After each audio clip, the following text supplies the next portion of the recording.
Hey everybody, welcome back to another edition of the Weekly Riff. This week we're doing Adele's song, Someone Like You. So let's get in close to the keyboard and take a look at the chords and some ideas for playing a solo over the song as well.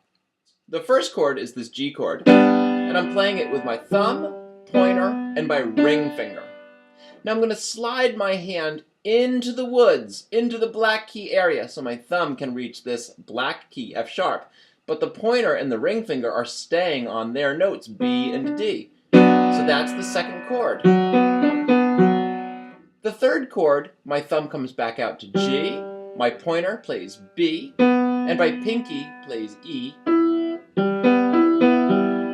And in the final chord, my thumb stays on G, my middle finger plays C, and my pinky plays E. Now, in each chord, I'm going to play this pattern 4 times. Bottom, middle, top, middle. I'm going to do that 4 times on each chord, and that's the sound of our verse. So let's go through that. Slide in. Back out. And the last chord.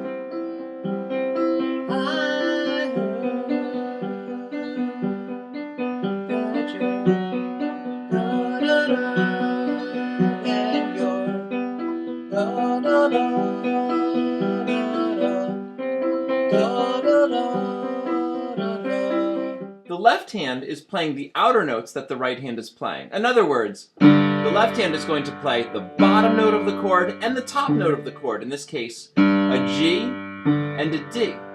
And just like the right hand, the bottom note of the left hand is going to move down to this black key on the second chord.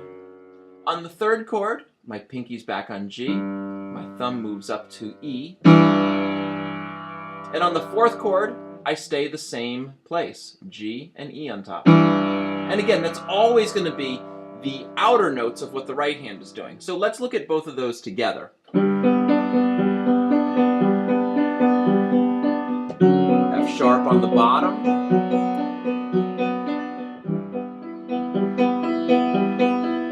And the last chord.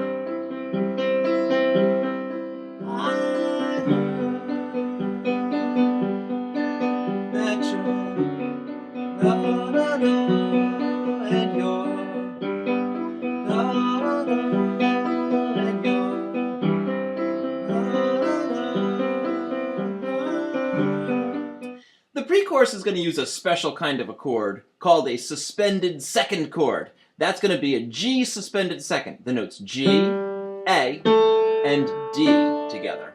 Now, it's kind of a cool sounding chord, especially with what Adele does with the left hand. So the right hand is going to stay on this chord 4 times in a row. 1, 2, 3, 4, and then we go to the C chord inversion we used in the verse. G, middle finger on C, pinky on E, and 4 times on that chord. 2, 3, 4. Back to the G suspended second 4 times.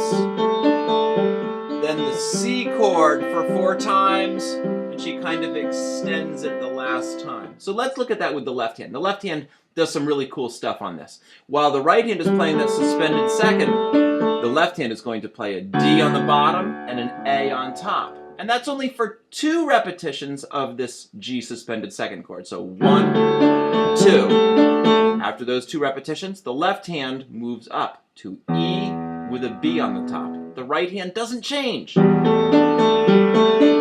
And finally, this left hand moves down to a C on the bottom and a G on the top for the C chord. So here that is with me mumbling melody above it.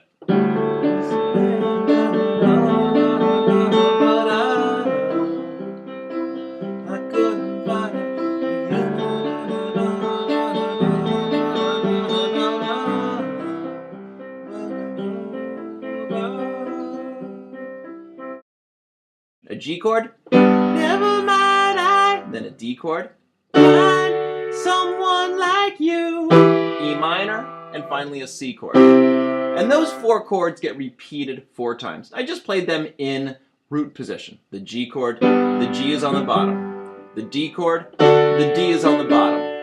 The E minor chord, the E is on the bottom. And the C chord, the C is on the bottom. Never mind, I find someone like you.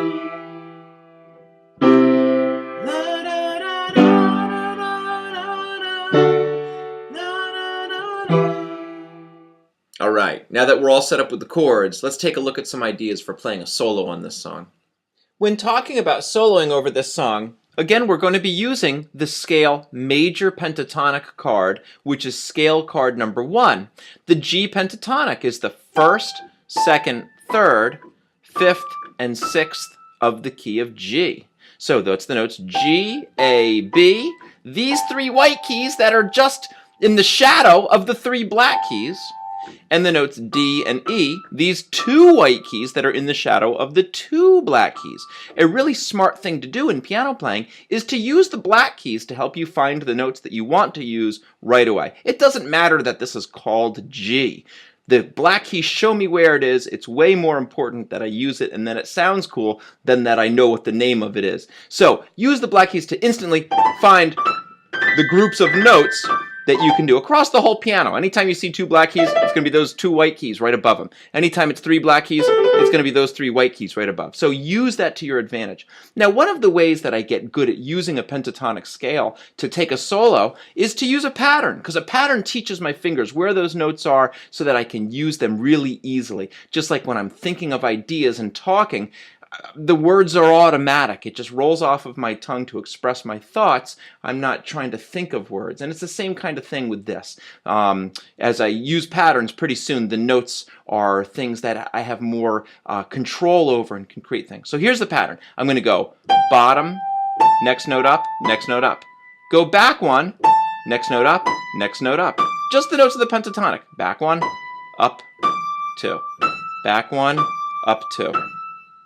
Back 1, up 2. Back 1, and up 2.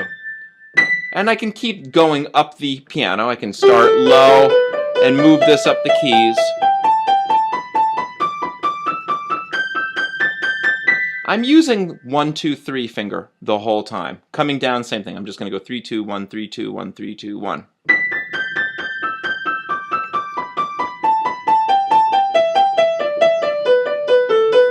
It's a sure way to really learn how to use a pentatonic scale is to do a pattern like that.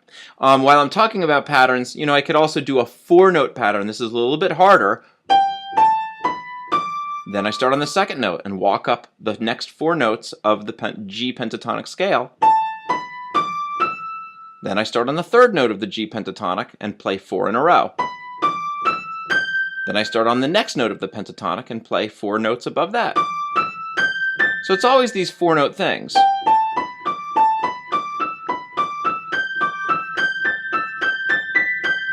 And down. These patterns we hear in a lot of music. There are a lot of times they're orchestrated, they're part of a song a band does or whatever. Every time I do one of these patterns, my inner ear hears, oh yeah, that's just like this or that song. So you'll hear them. They come up a lot, but really importantly for us in soloing is they teach the hand how to use that scale expertly in taking a solo. So let's do a little bit of that over the jam track.